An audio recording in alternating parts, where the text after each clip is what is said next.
नमस्कार बच्चों, आज हम सीजी बोर्ड कक्षा 10वीं का गणित का सवाल हल करने जा रहे हैं। अध्याय 1 बहुपद प्रश्नावली 1 से प्रश्न सिद्ध करेंगे।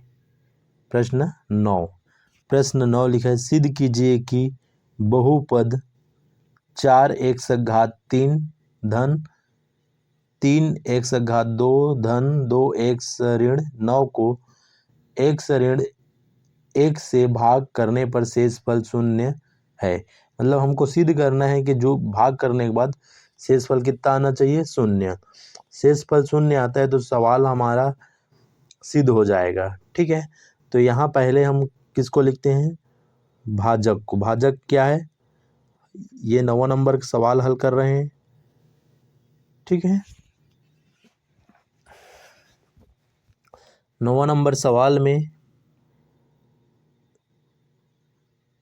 भाजक कितना है, x - 1 और भाज्य कितना है 4x3 plus 3x2 plus 2x-9 को भाग देना है। ठीक है, तो यहाँ भाग देंगे तो भाजक पहले लिखेंगे तो यहाँ होगा x ऋण 1 या x-1 पढ़ते हैं।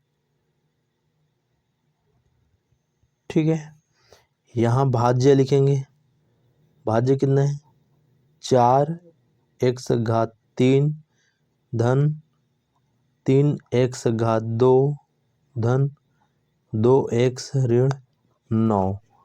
ठीक है, अब देखो हम लोगों को जो इस प्रकार के बहुपद को जब भाग करते हैं, हमारा पहला नियम होता है कि पहला संख्या को काटना होता है। ठीक है, पहला संख्या काटना होता है तो देखो दोनों के पास धन है, यानी यहाँ भी क्या आएगा, धन में। ठीक है, इसके पास संख्या 1 है, इसके पास 4, तो हमको कितना की जरूरत पड़ेगा, 4 का। 4 एकम 4, तो यहाँ 4 होगा। ठीक है, भागफल क्या होगा, 4।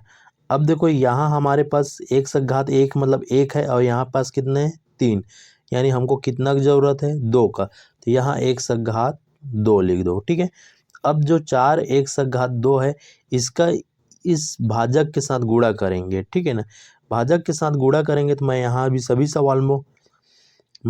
सभी सवालों को भाग करके सबको बताया हूँ गुणा कैसे करते हैं।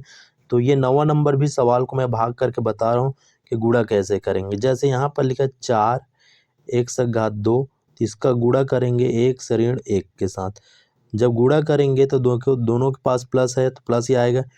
4 एकम 4 और x यहाँ कितना होगा, 3, क्योंकि इसके पास 2 है, इसके पास 1, और घातों को जोड़ा जाता है तो 2 1 3। ठीक है, यहाँ कोई चिन्ह नहीं, मतलब प्लस है, यहाँ माइनस, प्लस माइनस माइनस होता है, और एक के साथ किसी भी संख्या का पहाड़ा पढ़ते हैं वो समान होता है। ठीक है, तो यहाँ जो भी लिखा है 4 एकम 4, x2 है तो x2 ये आएगा। ठीक है, मैं ये गुणा करके बता रहा हूँ यहाँ पास। तो कितना बार पढ़े, 4x2 बार पढ़े, तो ये हुआ 4x3 ऋण 4x2। यहाँ भाग विधि में क्या होता है, घटाना होता है, तो जो नीचे में जो संख्या लिखे होते हैं वो उसका चिन्ह बदल जाता है। ये ऋण है वो, यानी माइनस है, वो प्लस में बदल जाएगा। प्लस यहाँ कोई चिन्ह नहीं, मतलब प्लस है वो माइनस में बदल जाएगा। ठीक है, अब यहाँ से इकाई से शुरुआत करेंगे तो देखो x² है तो x² ही रहेगा। यहाँ पास ये प्लस में है और ये भी प्लस में, दोनों प्लस प्लस में है, तो ये हो जाएगा 7। 3 और 4 जोड़ दिए तो 7, दोनों के पास सामने प्लस है तो प्लस में आएगा। ठीक है, अब देखो ये संख्या लेके 4x3 और 4x3, दोनों समान संख्या, एक प्लस है एक माइनस, तो ये कट जाएगा। ठीक है, अब देखो ये जोड़े तो कितना हुआ, 7x²। तो अब इसके बाद कौन सा संख्या लिखा है, धन, यहाँ लिख दिए धन 2x। ठीक है, अब देखो हम लोगों को ऐसा पहाड़ा पढ़ना है कि सामने कितना आना चाहिए, 7, सामने संख्या कौन सा चिन्ह आना चाहिए, धन, यहाँ धन आएगा। संख्या कितना है, 7, हमारे पास कितना है 1, तो 7 एकम 7, ये 7 आएगा। यहाँ पर एक से घात कितना है 2, हमको कितना चाहिए, हमारे पास तो एक है तो एक और चाहिए, मतलब 7 x से गुणा कर देंगे। ठीक है, 7 x से गुणा करेंगे तो 7 x गुणा 1 से ऋण 1 के साथ करेंगे तो 7 के कम 7 और 7 का स्क्वायर हो जाएगा, क्योंकि इसका घात 1 है इसका घात 1 है तो 7 x का स्क्वायर। यहाँ प्लस माइनस माइनस 1 के साथ किसी भी संख्या करते हैं वो सेम संख्या 7 x। ठीक है, तो यहाँ मैं गुणा करके भी आपको बता रहा हूँ ताकि आपको समझने में आसानी से हो। ठीक है, तो इस बहुपद का आप लोगों को प्रेस्टिक और अच्छे से करना है, जिससे आसानी से आप लोग बहुपद का भाग विधि अच्छे से बना सको। ठीक है, तो यहाँ धन चिन्ह तो धन में आएगा, यानी ये 7 x का स्क्वायर माइनस 7 x। ठीक है, अब देखो नीचे का संख्या चिन्ह, मतलब नीचे की संख्या, नीचे के जो संख्या होता है उनके सामने वाला चिन्ह बदलता है, मतलब ये माइनस है वो प्लस में बदल जाएगा, प्लस है वो माइनस में बदल जाएगा। ठीक है, अब देखो ये भी प्लस, ऊपर में भी प्लस, तो दोनों प्लस हो गया तो कितना होगा 9x, यहाँ प्लस चिन्ह तो प्लस। अब देखो एक प्लस है एक माइनस, दोनों समान है तो ये कट जाएगा, हमारे पास कौन सा बचा है -9। ठीक है, अब -9 यानी 9x को काटना है, 9x को काटना है तो ध्यान देना यह प्लस है तो ये प्लस में आएगा। ठीक है, किस में आएगा प्लस में। ठीक है, ये प्लस आएगा और यहाँ 9 है तो 9 आएगा, यानी देखो अब 9 इसलिए आएगा क्योंकि हमारे पास x है, यहाँ भी x है, तो हमको अब सिर्फ कितना की जरूरत है 9 का, तो 9 लिख दिए। ठीक है, अब 9 का इनका गुणा करेंगे तो ये क्या हो जाएगा, 9 का गुणा x के साथ करेंगे तो ये हो जाएगा 9x। ठीक है, माइनस तो माइनस लगेगा, 9 का गुणा 1 के साथ करेंगे तो 9 एकम 9। ठीक है, अब देखो यहाँ घटाना होता है तो ये माइनस है वो प्लस में बदल जाएगा, प्लस है वो माइनस में बदल जाएगा। ठीक है, अब देखो ऊपर में माइनस है नीचे में प्लस, दोनों समान है, 9 में 9 घटाएं मतलब माइनस प्लस का माइनस हो गया, मतलब 9 में 9 घटाएंगे तो कट जाएगा, यानी ये कट जाएगा। ठीक है, और 9x में 9x घटाएंगे तो ये भी कट जाएगा, यानी कितना बचेगा शेषफल 0। तो जो हमको यहाँ सिद्ध क्या करना था 0। ठीक है, तो यहाँ शेषफल क्या है, ये भागफल हो जाएगा, तो यहाँ आप लोग अलग से लिख लो, यहाँ पास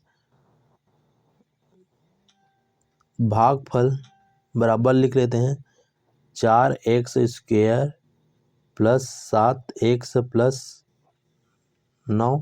ठीक है, यहाँ शेषफल, ठीक है, शेषफल बराबर 0, जो क्या है सिद्ध करना था, तो शेषफल बराबर 0, तो यहाँ लिख सकते हैं सिद्ध हुआ। ठीक है, अब हम 10वें नंबर का सवाल हल करेंगे। 10वें नंबर के सवाल को पहले पढ़ते हैं। जांच कीजिए कि बहुपद x square minus 5x plus 3 को x माइनस 3 से भाग करने पर शेषफल 0 है अथवा नहीं, मतलब हमको जांच करना है कि शेषफल 0 आता है या नहीं। ठीक है, तो यहाँ जब भाग करेंगे तो हल कर लेते हैं। अब मैं यहाँ डायरेक्ट कर लेता हूँ, ये क्या है भाज्य और ये क्या है भाजक, तो भाजक से भाग दिया जाता है, तो यहाँ हम लोग पहले लिख लेते हैं भाजक, भाजक कितना है x माइनस 3 और भाज्य कितना है x square minus 5x plus 3। ठीक है, अब देखो हमारा मेन उद्देश्य एक भाग में क्या होता है पहला संख्या काटना। हमारे पास कितना है 1, इसके पास कितना है 2, तो हमको 1 चाहिए, है ना, कितना चाहिए 1, तो इस x का गुणा इसके साथ करेंगे, x का गुणा x माइनस 3 के साथ करेंगे तो x इसका क्या हो जाता है स्क्वायर हो जाता है, यहाँ प्लस यहाँ माइनस, तो प्लस माइनस माइनस, 3 का गुणा या x का गुणा 3 के साथ करेंगे तो क्या हो जाएगा 3x। ठीक है, तो x बार पढ़े तो कितना हुआ x स्क्वायर माइनस 3x। ठीक है, यहाँ भाग विधि में क्या होता है घटाना होता है, तो घटाना होता है तो क्या करते हैं हम लोग चिन्ह को बदल देते हैं, नीचे वाला ये चिन्ह को क्या करते हैं बदल देते हैं, माइनस है वो प्लस में बदल जाता है, प्लस है वो माइनस में। ठीक है, अब देखो हल करेंगे तो ये प्लस में है ये माइनस, तो मतलब 5 में 3 घटाना पड़ेगा क्योंकि प्लस माइनस माइनस होता है, यानी 5 में 3 घटाएंगे तो 2, एक्स अलग है तो एक्स। अब चिन्ह कौन सा लिखेंगे? ऋण। ऋण इसलिए लिखे क्योंकि बड़ा संख्या 3 और 5 में कौन है? 5। 5 के आगे हम माइनस है तो माइनस लिखे, ठीक है। अब देखो एक प्लस है और एक माइनस, तो ये हो जाएगा, कट जाएगा, ठीक है। आगे संख्या हमारे पास बचा है +3, ठीक है। अब जब गुणा करेंगे तो देखो इसके पास माइनस है, इसके पास क्या है? प्लस, तो प्लस माइनस का माइनस हुआ, ठीक है। इसके पास संख्या में 1 है, इसके पास 2 है, एक सा तो इसके पास भी, इसके पास, मतलब हमको सिर्फ जरूरत क्या है? संख्या का। तो यहाँ 1 है, यहाँ 2, तो 2 एकम 2, यानी यहाँ 2 लेंगे, ठीक है। अब 2 के साथ इसका गुणा करेंगे तो यहाँ 2 के साथ x माइनस 3 का गुणा करोगे तो ये गुणा करोगे तो 2x प्लस माइनस का माइनस, 3 दूनी 6, ठीक है। तो यहाँ होगा, क्योंकि यहाँ माइनस में लिए है ना, माइनस में लेंगे तो ये माइनस होगा और ये प्लस होगा, ठीक है। -2 क्योंकि यहाँ माइनस आया है, ठीक है ना। तो ये -2x और ये माइनस माइनस गुणा हो तो ये प्लस हो गया, +6, ठीक है। अब यहाँ घटाना होता है तो प्लस है वो माइनस में बदल जाता है, ठीक है। और ये जो माइनस है वो प्लस में बदल जाता है, ठीक है। अब देखो ये माइनस हो गया और ये प्लस, प्लस माइनस माइनस, यानी 6 में 3 घटाएंगे तो 3, बड़ा संख्या 6 के सामने माइनस लिए तो -3 होगा और ये माइनस प्लस ये कट जाएगा। तो हम लोगों का शेष फल क्या हुआ? -3। यहाँ लिख लेते हैं, भाग फल कितना आया? x -2 और शेष फल -3, ठीक है। तो यहाँ शेष फल शून्य नहीं है, ये पूछा है शेष फल शून्य है या नहीं, तो यहाँ हम लोग लिख लेते हैं, अतः शेष फल शून्य नहीं है, ठीक है। इस प्रकार हम लोगों ने 9वां प्रश्न भी बनाया और इसके बाद 10वां प्रश्न हल कर लिया, ठीक है। प्रश्न 11वां नंबर पढ़ते हैं। यदि किसी आयत का क्षेत्रफल 45x² प्लस 30x वर्ग मीटर है तथा उसकी चौड़ाई 15x मीटर है, तब लंबाई क्या होगी, ठीक है। तो यहाँ आयत का क्षेत्रफल पूछा है, ठीक है ना। तो इससे पहले आयत का, ये 11वां नंबर का सवाल हल करेंगे तो हमको आयत का क्षेत्रफल याद होना चाहिए, ठीक है। तो आयत का क्षेत्रफल का सूत्र क्या होता है? आयत का क्षेत्रफल का सूत्र क्या होगा? आयत का क्षेत्रफल का सूत्र होगा लंबाई गुणित चौड़ाई, लंबाई गुणित चौड़ाई, ठीक है। अब देखो इसको बनाएंगे कैसे, देखो हमारे पास सवाल में दिया है करके लिखेंगे, दिया है, क्या दिया है? आयत का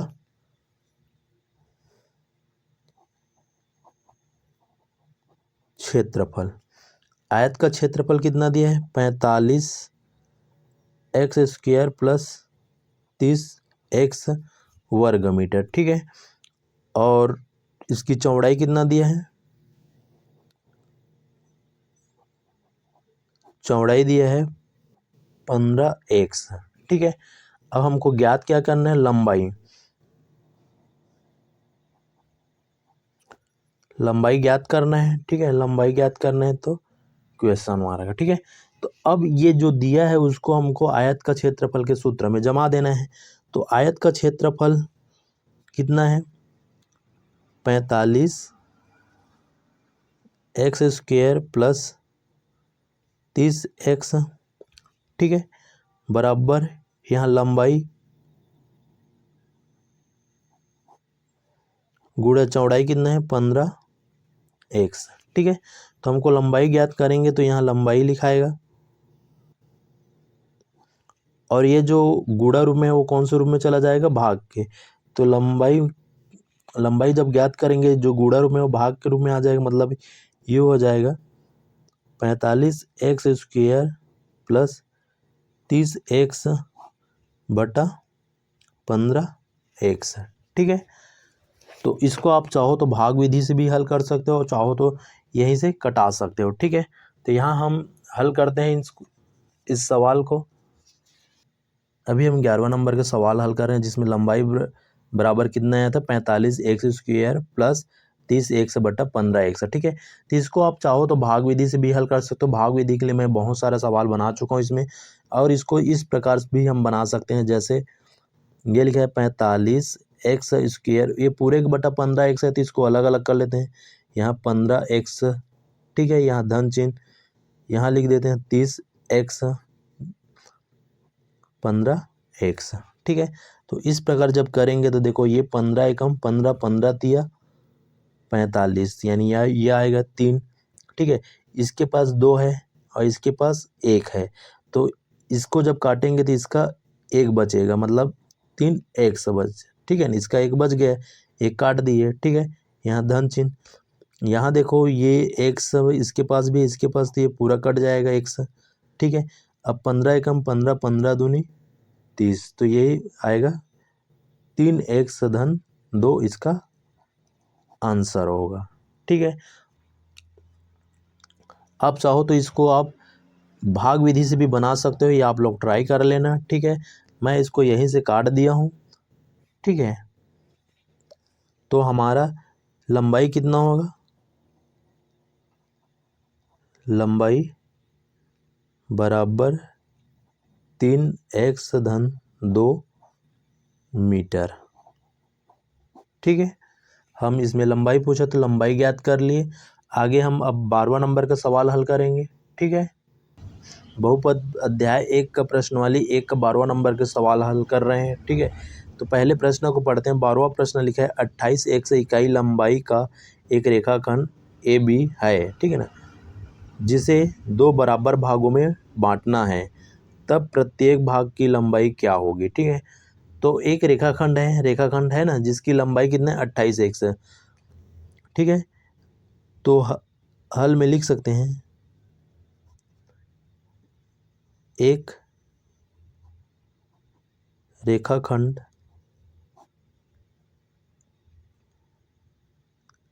AB है, ठीक है, जिसकी लंबाई कितना है, जिसकी लंबाई 28x है, ठीक है। तो देखो एक रेखाखंड कैसे लिखाएगा, ठीक है। एक रेखाखंड ये, ठीक है, जिसके लंबाई की, ये इसकी लंबाई कितना है 28x, और रेखाखंड A और B, ठीक है। अब इसको लिखा है 2 बराबर भागों में बांटना है, तो ये इसको 2 बराबर भाग, मतलब ये बीचों बीच, ठीक है, यानी 2 से भाग दे देंगे। 2 से भाग देंगे तो कैसे लिखेंगे, 28x बटा 2 से भाग दे देंगे। 2 से भाग देंगे तो 2 एकम 2, 14 दूनी 28 होता है, ठीक है। 14 दूनी के और 28, तो ये हो जाएगा 14x, ठीक है। 14x इकाई, ये हमारा आंसर हो जाएगा, ठीक है। तो अब हम पूरे इस प्रश्नवाली 1 का 1 से 12 तक का सवालों को हल कर लिए, जिसमें बहुपदों को भाग विधि से हल की, ठीक है। तो आगे हम प्रश्नवाली 2 के सवालों को हल करेंगे। तो इस वीडियो को लाइक शेयर सब्सक्राइब करना। आप लोगों को अगर कहीं पर मेरे समझाने में या बोलने में किसी प्रकार की परेशानी हो रहा है या आपको समझ में नहीं आ रहा है, तो कमेंट करके बिल्कुल बताना, और इस चैनल को लाइक सब्सक्राइब ज़रूर करना। Thank you.